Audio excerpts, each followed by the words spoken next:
My name is Ryan Shedd, and I'm a proud veteran whose family has given over 100 years of military service to the United States of America. And I'm doing this video because I keep seeing these posts about stolen valor relating to Tim Walz, and it's so ridiculous. So I'm going to go through it and tell you exactly why, and then I want you to take this video and post it everywhere. Every time you see one of these right-wing people say, oh, Tim Walz, he stolen valor, he abandoned his people, blah, blah, blah. No, and I'm going to tell you why. I wanted to start with the talking point that Tim Walz abandoned his soldiers before they deployed to Iraq. See, he did 24 years in the service, so he had the right to retire whenever he wanted to. So the fact that this is being spun into some negative is insane. And let's just say that that's true. That he said he saw it coming down. He's like, you know what? I don't want to deploy.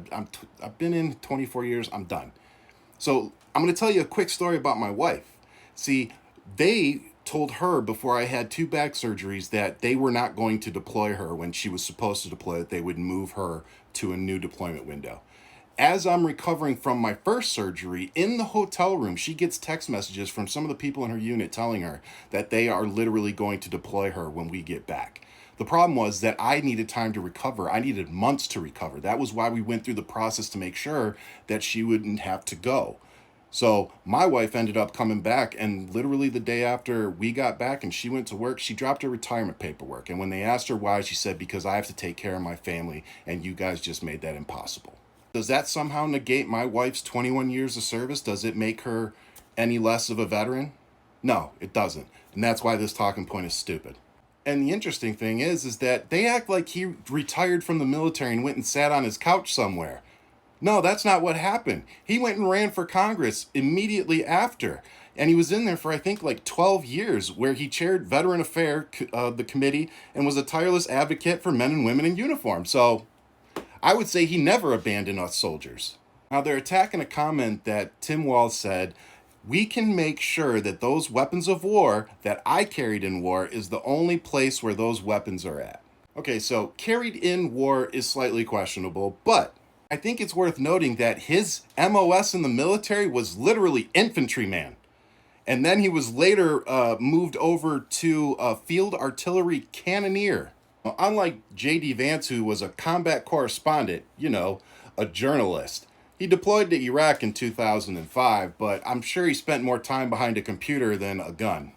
And let's talk about the stolen valor part of this. The Harris campaign keeps referring to Tim Walz as a retired command sergeant major, and a lot of people on the right keep saying that that's not his rank. As you can see, he did in fact achieve that rank, but personnel files show he was reduced in rank months after retiring that left him as a master sergeant. So let me break it down for you guys. Basically, he had that rank when he retired, but because he didn't finish some education requirements, he got bumped down in rank for retirement purposes. So it just means less money in his pocket retirement-wise. It doesn't mean stolen valor. Fact, J.D. Vance was a nonner. Tim Walz was an infantryman. So when he talks about the weapons of war, you can't act like he doesn't know anything about them. He may have never deployed, but he did handle those weapons. I hope that helps clear things up. Now, make sure you get your ass out and vote, and go donate if you're able. And try not voting for the felon and 5-time Vietnam draft deferment.